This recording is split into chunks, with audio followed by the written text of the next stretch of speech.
Okay. Well, good morning, everyone. Thank you for being here this morning. For those of you who I haven't met before, my name is Jenna Kay, and I'm a long-range land use planner in the Clark County Community Planning Department. I am serving as the project manager for the county's current climate change planning project that we're working on. And I am here to provide a project update to you all and an explanation of the feedback that we are interested in getting from you over the next few weeks. I am also joined by my colleague, Amy Koski, today. Amy is the Built Environment Coordinator in Public Health, who is also working with me as part of the project team. So this is an optional meeting of what we're calling our partner agency team for this climate project. This is a group that's made up of county staff from multiple departments, as well as staff from partner agencies in the community. And we like to think of you all as our technical reviewers who are experts in your field and are an invaluable resource to us with this project. You're helping us collect information, answer miscellaneous questions when we have them, and we're approaching a really key point where we are looking forward to your help reviewing draft policies as well. And then I guess the other piece is that many of you, particularly those of you who work for the county, you may be involved in helping implement some of these policies should they get adopted. So we also are excited to involve you now so that you can start thinking about what might happen down the road. So that everyone has a better sense of who is here today, if you wouldn't mind introducing yourself in the chat with your name and organization that you're with, that will help us understand who is here. So thank you for doing that. Okay, so while you all are introducing yourselves, I am gonna start with the presentation.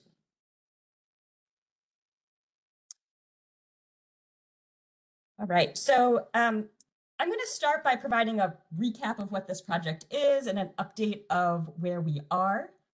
And then I'd like to share some of the key baseline data that we are using for this project, and then explain our process for developing the draft policy list that we have to date, as well as the feedback that we are looking for from you over the next few weeks.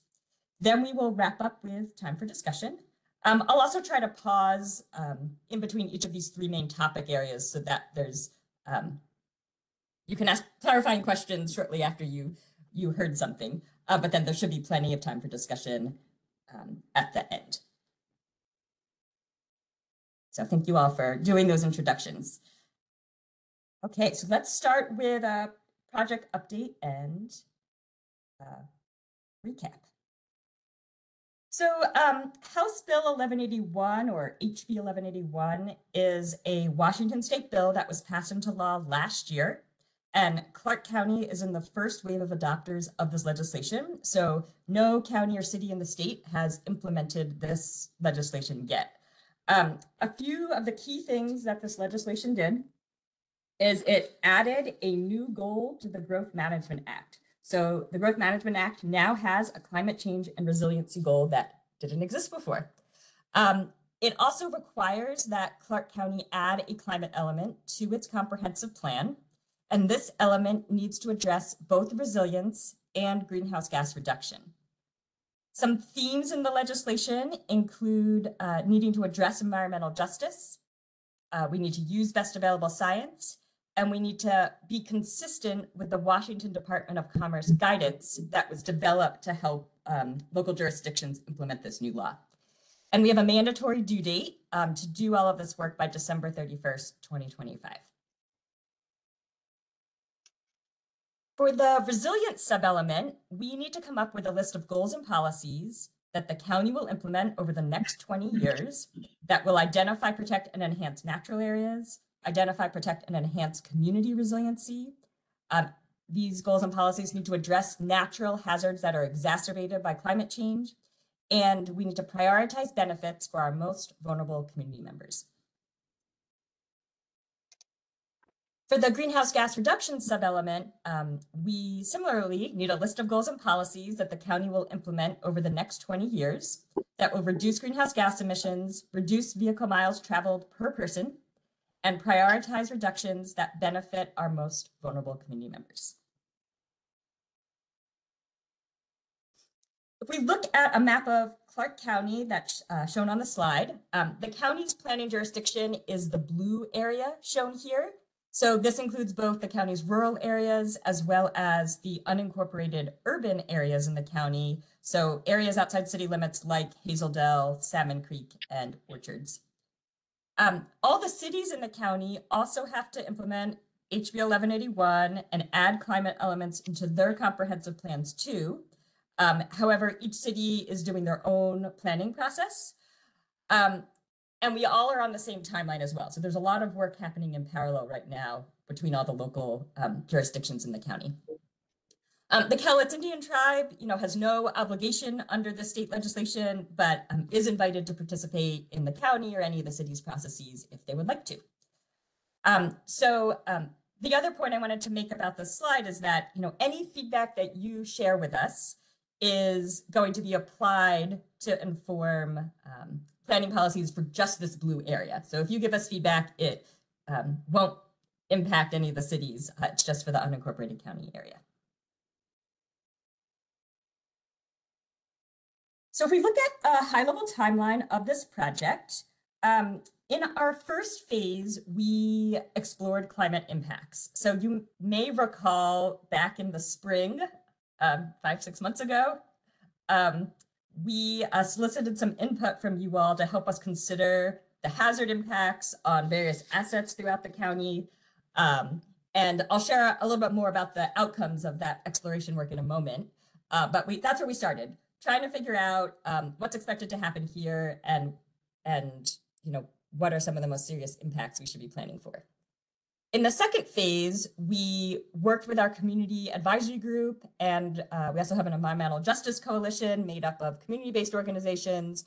So we worked with those two groups to develop an initial draft list of resilience policies to be analyzed further. Then in our third phase, we had the results of our first ever greenhouse gas inventory for the unincorporated area. And we reviewed the results of that inventory as a basis to then develop an initial draft list of greenhouse gas reduction policies, again, working with those two advisory groups for the project. And so we've got a list of draft policies now for both sub-elements that are ready to be analyzed further. So that brings us to our fourth phase, where we are working through additional review, refinement of these draft policy ideas. And ultimately, we are asking our community advisory group to make a recommendation to staff on the policies to move forward to the County Planning Commission, and ultimately will make its way to the County Council through the local legislative adoption process. And so that adoption process is scheduled to take place in the second half of 2025 and will be integrated as part of the whole comprehensive plan update adoption process. I'm going to talk a bit more in a little bit about the feedback we're requesting from you to help us in this fourth phase that we are in. And, we're also soliciting feedback from other people. So we have been doing public engagement throughout the process. So we've been getting feedback from a wide range of people, and we need to make sure we have reviewed all of it during this phase. We have our Environmental Justice Coalition helping us review draft policies through an equity lens they help us create. And then the project team staff, as well as our technical consultants, are also doing some additional review and analysis for particular criteria and components of this work. And so all of that feedback, we are going to try to consolidate, bring back to discuss with our community advisory group to inform their recommendations. Okay. I'm going to pause here before I go any further and see if anyone has any questions so far on anything that I've covered. So feel free to either just unmute yourself and jump in or raise your hand and I can call.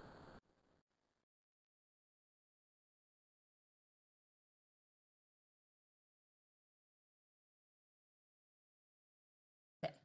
I'm not seeing any questions, so I'm going to keep going.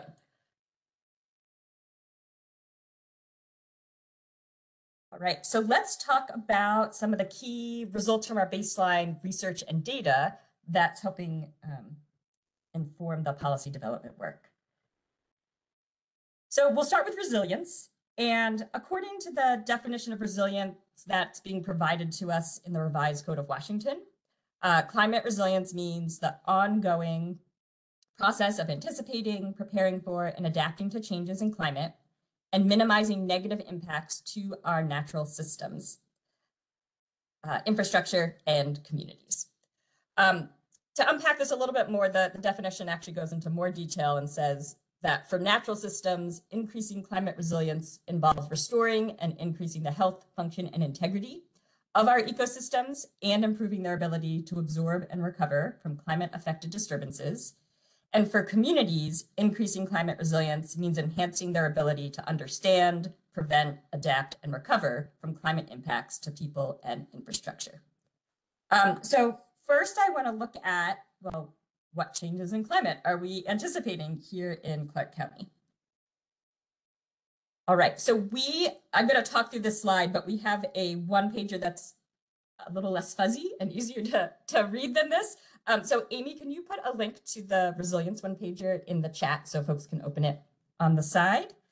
And while that is happening, okay, the link is now available if you want to open it and look at this more clearly. But basically, when we look at the climate projections for Clark County over the next few decades, we are expecting more hot days, more likely summer drought when there is less summer precipitation.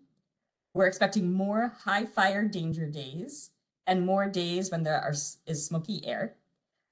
We are expecting more extreme precipitation events, as well as an increase in total annual precipitation, a higher likelihood of flooding along certain streams and rivers in the county, and a higher likelihood of landslides in certain areas of the county.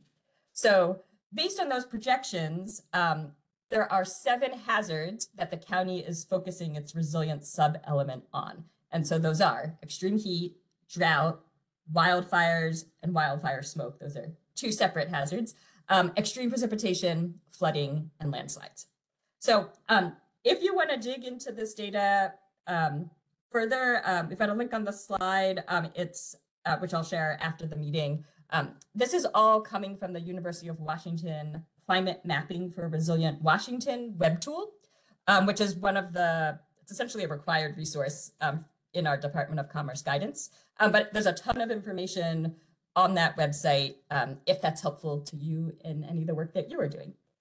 And it also has, many more metrics too, besides the ones we're showing here. We've kind of honed in on key metrics that seem most relevant to us, but there's a lot of additional data available on that website.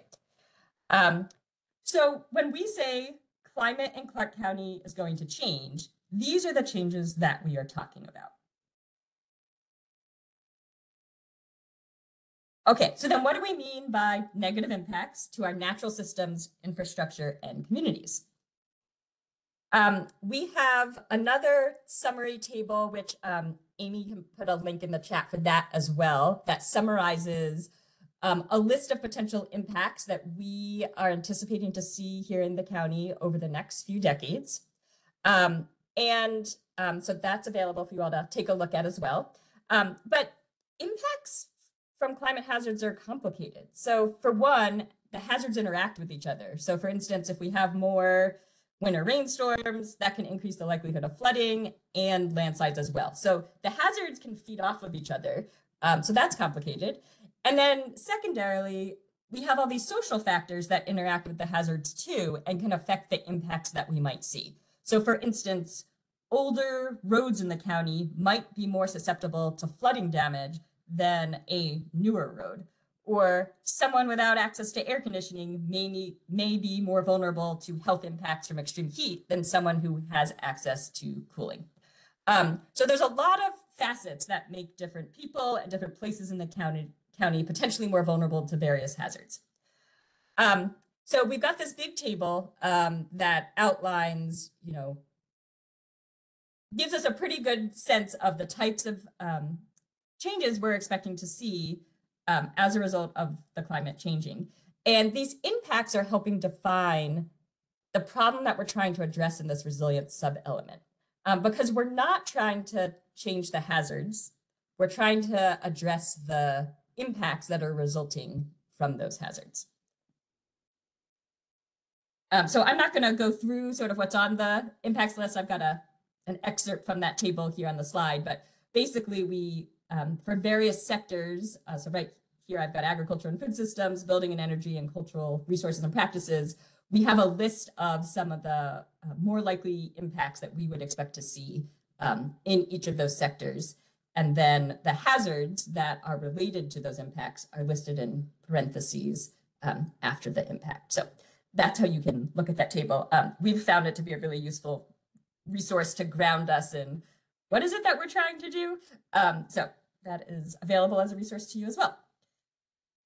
So to recap all of this information on resilience, the purpose of the resilience sub-element and the issue we're trying to address is, how do we improve natural area and community resilience to climate impacts expected to worsen due to climate change in a way that's creating benefits for our most vulnerable community members? Okay. So now I'm going to switch gears and talk about greenhouse gas emissions reduction data. And the way that's being defined by the state, this definition comes from the Department of Commerce guidance that we're following. Greenhouse gas emissions reduction or mitigation means actions taken to reduce or eliminate the emissions of greenhouse gases, present and future, in order to reduce the rate and extent of climate change damage. And while the definition doesn't say this, the emissions we're trying to reduce are those tied to human activities. We're not trying to deal with the emissions that are, related to natural systems like volcanic eruptions and things like that. Okay, so the county conducted its first community-wide greenhouse gas inventory. This inventory and the data I'm going to show you as a reminder is just for the unincorporated area in the county. But most of the cities in the county now also have their own inventories as well. Amy, can you put a link in the chat as well that to our summary of this inventory? So I'm going to highlight sort of the key results from the inventory. A copy of our entire inventory is on our project website, and Amy just shared our 2-page document that provides highlights from that inventory. So first, let's look at the results of the local emissions. So local emissions are those that are produced by activities within the unincorporated county boundaries. And the largest sources of those emissions are from both building energy and transportation, followed by agriculture, forestry, and land use, industrial process and product use, and solid waste and wastewater.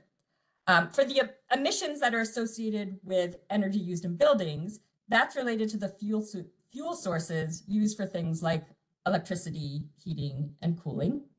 For the emissions for transportation, that's primarily coming from gasoline and diesel used in vehicles.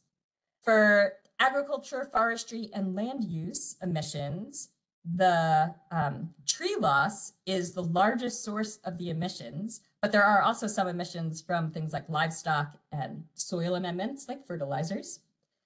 5% of emissions from the industrial process and product use. In Clark County, in the unincorporated area, we don't actually have a whole lot of industrial activity. So these emissions are primarily coming from refrigerants. So these are the refrigerants used in refrigerators and other appliances like air conditioners. So that's what's causing the emissions in that category. And then the 2% of emissions from solid waste and wastewater are coming from emissions related to our landfills, wastewater treatment facilities, and septic systems.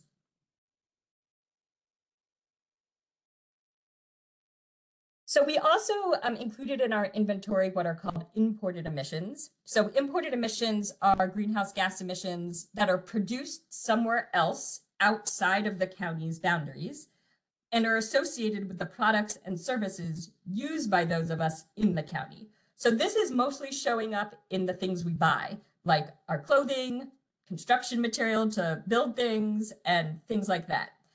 It also shows up in the emissions tied to our food production, when we purchase air travel, and emissions tied to the production of fuel that we are then using in the county.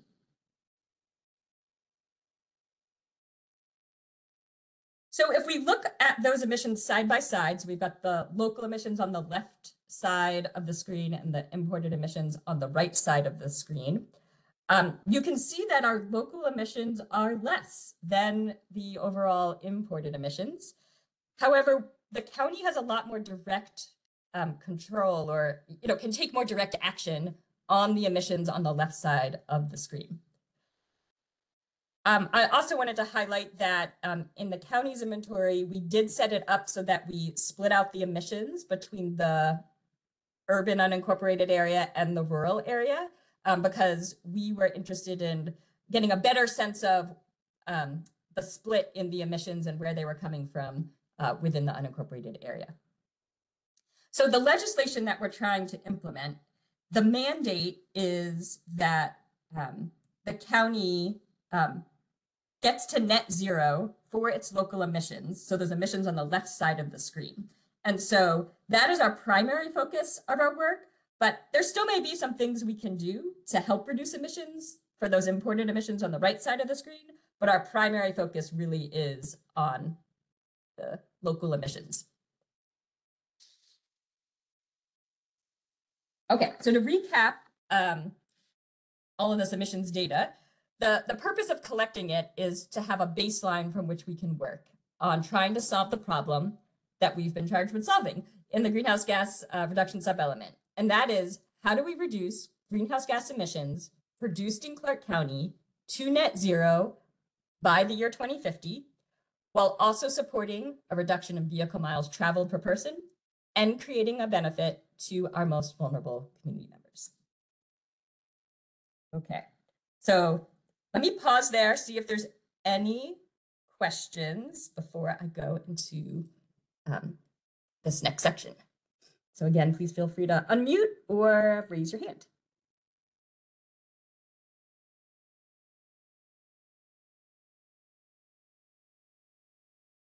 Right.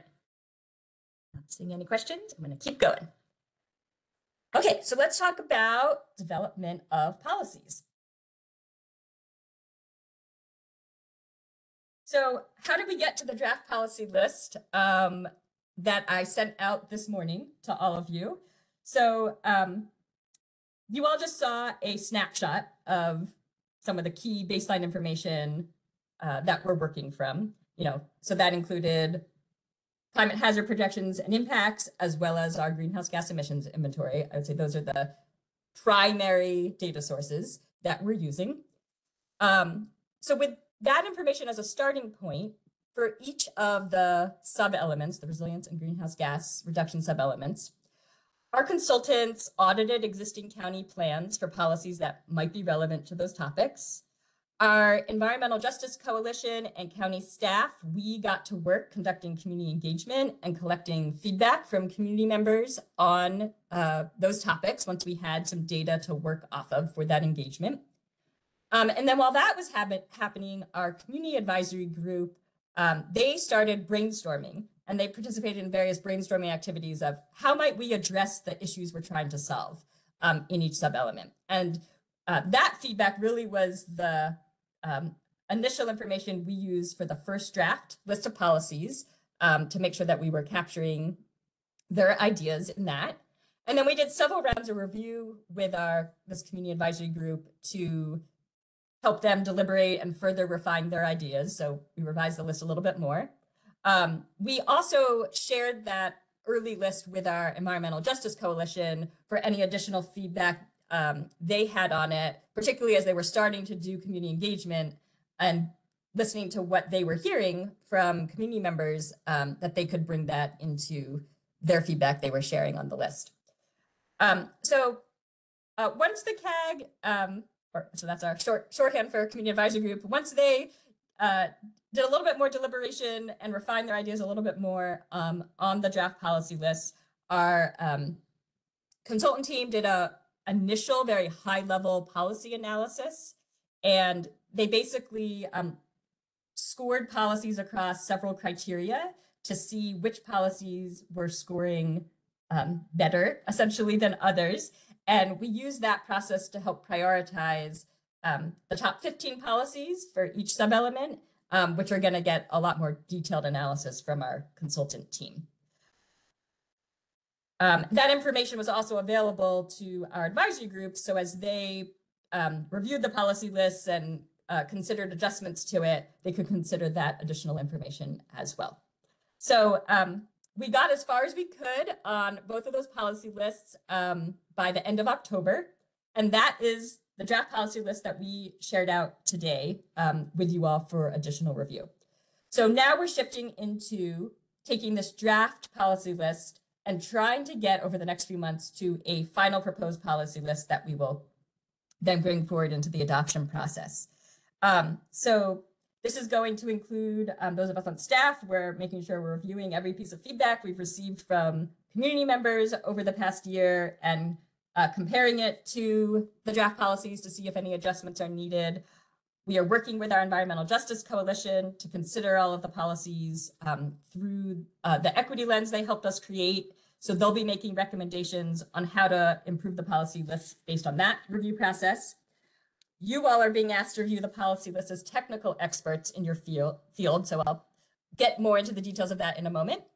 And our consultant team analyzing the prioritized policies in more detail. And then project staff, we're also reviewing the policies, particularly, keeping in mind things, looking at consistency across other comprehensive planning chapters and other existing county plans, double checking we're being consistent with state law, things like that. And we're going to synthesize all of that feedback and get our community advisory group. We're going to share it and review it with them and work with them so that they can make a final recommendation on the list of policies they recommend moving forward to the Planning Commission and ultimately the County Council. So that's the process. So what is it that we are asking you all to do? Well, our ask, it's fairly simple. We're asking you to look at the draft policy list that we sent out this morning. But we will warn you, the list is very long. It's about, well, if you include the goal, we have policies and goals. So if you include them all, it's around 150 or so things. So we did try to, where we could, if your organization sort of focuses on a particular area, we tried to filter the list for you to policies that might be more relevant, but you are welcome to look at the whole list if you want. But we're asking you to review the policy list wearing your, technical expert hat for what it is that you do. So you can focus on the policies most relevant to your department or organization. We are asking that you, if you have comments, that you put them in the spreadsheet provided. And if you have questions, please ask them. I am the best contact to send those questions to, and glad to hop on a call or email back and forth with you, whatever is easiest.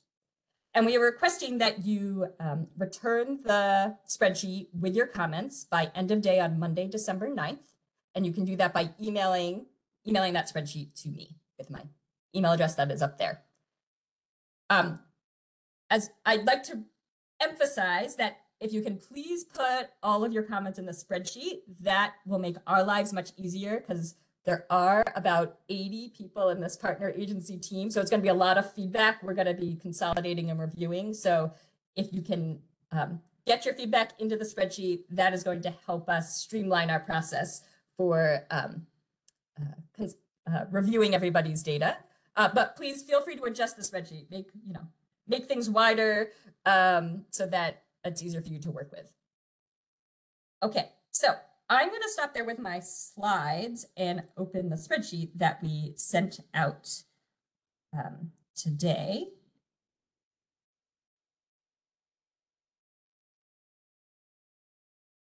Oh, thought that was open, but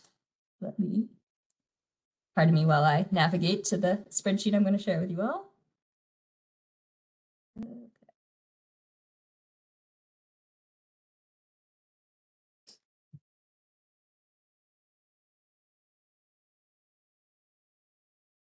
Okay.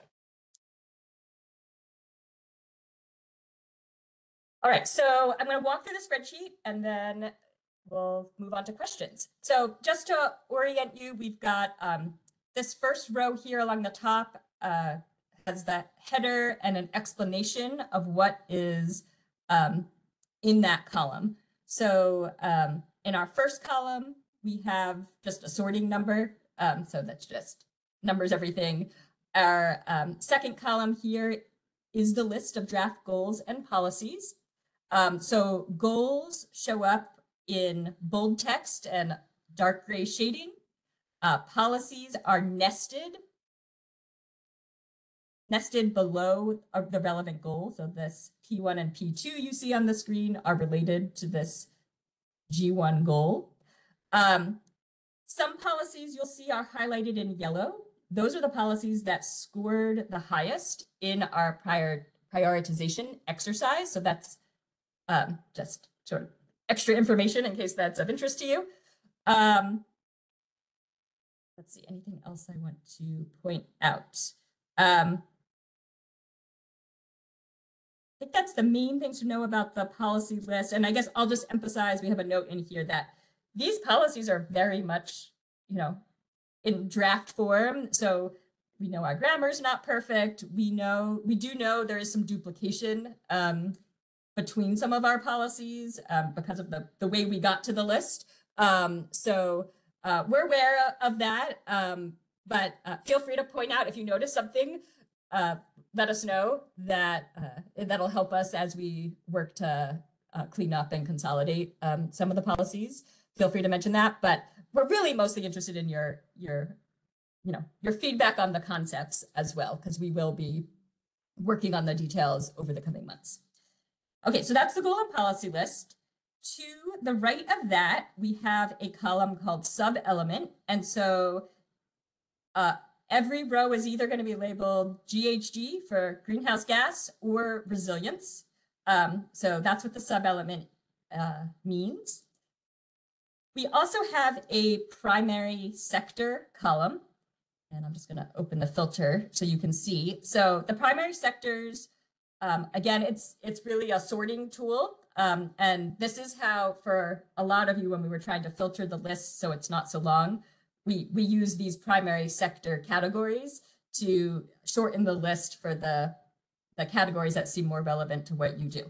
But the categories that we've grouped policies into are administrative, agriculture and food systems, buildings and energy, cultural resources and practices, economic development, ecosystems, emergency management, health and well-being, transportation, waste management, water resources, zoning and development. So that's what that column is. We then have a column called community-wide or county operations. And so we have some goals and policies that are specific to the county doing something with its own facilities or land. So those items are going to be labeled county operations, but the majority of policies on this list are community-wide. So those are labeled community-wide. And then the other pre-populated column here is what we're calling the county role. And so for every policy on the list, we have, we've looked at the policy and tried to assess what we think it is saying in terms of the county's role. So if we say implement, we mean that that policy is directly impacting county operations, or it's requiring the county to adopt a policy, plan, regulation, or program. If a policy says support, we mean that the county seems like it would be funding an outside agency or organization to do the work, and or would be collaborating in some way with an outside organization to deliver what's being said that needs to happen in the policy. And then there are a couple policies that are labeled as advocate, and these are policies that are related to, it would be the county council doing advocacy to either a local, regional, or state agency board or the legislature. So that's what is in this column. And some policies you'll see we've listed more than one because You'll also notice as you read through some of these policies, sometimes they're combining a lot of different ideas. And so certain pieces may be more, oh, well, the county will have to do something. And another piece of it may be, oh, it looks like the county would probably be funding a community organization to do this other piece. So you'll see a mix in there as well. Okay, so these are all of what I've talked through so far, all of the pre-populated columns in the spreadsheet. I'm going to then walk through the rest of the columns where we have questions for you to help us better understand what these policies might mean. So the first question here in column H is, do you think we got the correct county role for that policy? So we're asking you to look at the policy and look at the what we put in the cell to the left. And if you agree with it, just leave us blank. If you think we got it wrong, please let us know. And so that would be where you put that note. The next column we have here is around major issues. So we want to know, when you look at this policy, is it not allowed under current statutory or regulatory authority? So please share with us if you are aware of a county authority issue with this policy. And we also ask that when you're doing that, think about the county's role. So there may be policies where the county is clearly not the primary implementer, but it may be appropriate for the county to be in a more supporting role. But if you are aware of any, like the county cannot legally do this type of issues, please let us know. We then have a column called additional barriers. So this is about barriers that so the previous column was about, I don't think you can do this type of feedback. This next column is about barriers that are going to need to be overcome in order to be able to implement this policy. So it may be like, sounds like a great idea, but additional funding is going to be needed to make this possible. If you don't see any barriers, just leave it blank. So just help us highlight any key barriers that you're seeing to implementing the policy. We then have a column for opportunities. So this is where we're asking you to think about, does this policy align with an existing program your team or organization already works on? Or does this align with some requirement you have to meet through a different RCW or something else that you're working on? Or does this policy align with a program, an initiative, idea, something that your team has talked about wanting to do? So maybe you haven't done it yet, but it's of interest. So we wanted to start flagging these potential opportunities that we want to keep in mind, definitely when we get to implementation, but if there's anything we want to highlight in the policy language, we might be able to fold it in. Our next column is asking about key stakeholders. So if you have any thoughts on, particularly if you are county staff, which county department would need to be involved in implementing it, please include that. And then any additional partner agencies or community-based organizations that either absolutely need to be involved or really should be involved in implementation of this policy. We would love you to add that information into this column. And then the next question is about funding streams. And so this is just, if you happen to be aware of an existing funding stream that could help implement a policy, write it down there. But if you don't know it off the top of your head, don't spend any extra time on it, just leave it blank. And then we have a column for additional notes. So if after reading that policy, you have other ideas or thoughts you want to share with the project team, you can put your notes there for that policy. So if you don't work for the county and work for one of our partner agencies, you don't have to do anything else past the additional notes column. But if you are a county staff, we do have a few additional questions for you all. So one is, help us identify the lead implementer for that policy. Which county department seems like it is going to be the appropriate lead when we get to implementation? If you are that lead implementation department, then you would answer the additional questions. So capacity, looking at this policy, does your department currently have capacity to take on this policy, or would you need to hire more staff? So estimate any additional capacity that you would need. And then similarly, asking you to weigh in on technical expertise. Does your team have the expertise needed to implement this policy, or would additional expertise be needed? So you can make notes on that. And then the final question is, again, just for the department that would probably be the lead on implementation. What's your rough estimate on how long, give us a rough estimate on number of years you think it would take to implement this policy in terms of the county's internal actions it needs to take to implement the policy. Okay, so that's what's in the spreadsheet. For those of you who have a lot of policies to review, some of you only a handful are applicable to what you do, so please fill in as much as you can. But for those of you who have almost the whole, some of you I've asked to review the whole policy list for sure.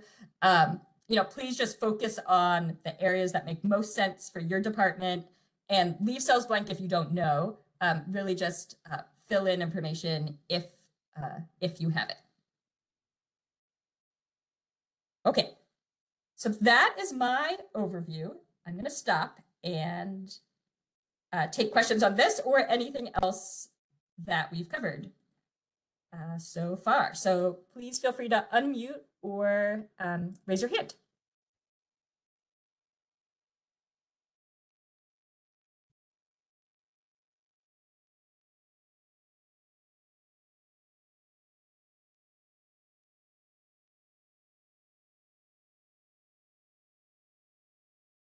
Questions?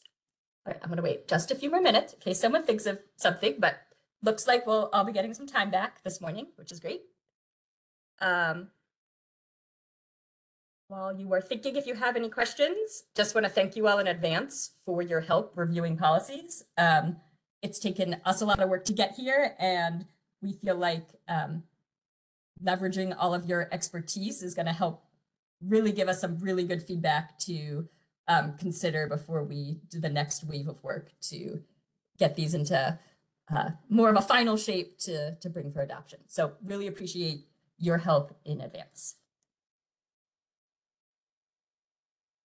Okay, well, I'm still not seeing any questions. So I will hang out for a few more minutes in case you think of something, but otherwise, as you start to review policies, if you have any questions, please do not hesitate to reach out. We are happy to hop on a call, whatever you need. We really appreciate your help. So thank you all so much and enjoy the rest of your Friday. Thanks, Jenna. Have a nice day.